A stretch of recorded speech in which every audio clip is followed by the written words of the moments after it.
Hello friend, आज हम जानेंगे एब्जॉर्प्शन यानी होता क्या है।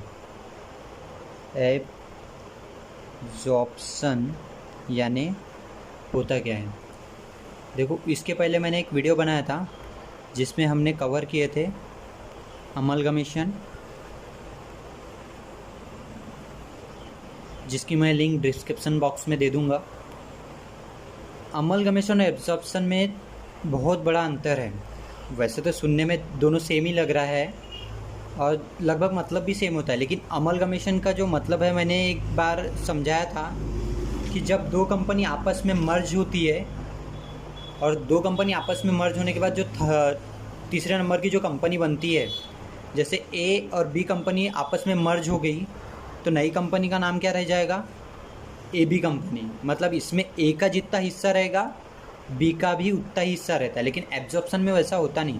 जैसे अमलगमेशन की हम डेफिनेशन देखें, when two or more companies carrying on similar business go into liquidation and a new company is formed to take over their business, it's called amalgamation.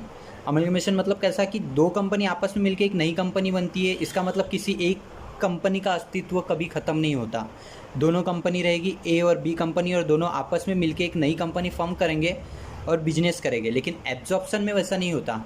Absorption में क्या होता है, सपोज ए कंपनी और B company, ए company एक powerful company है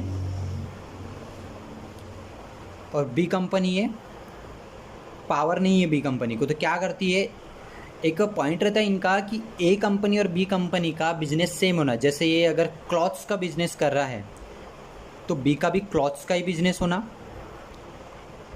ए company क्या करेगी, B company को खरीद लेगी, मतलब एब्जॉर्ब कर लेगी। एब्जॉर्ब मतलब एक तरीके का शोषण कर लेना। जैसे ए कंपनी ने बी कंपनी को ले लिया तो ए कंपनी क्या कहलाएगी, ऑनर। उसी तरह ये बी कंपनी का अस्तित्व अपने आप मिट जाएगा। तो ये होता है एब्जॉर्प्शन।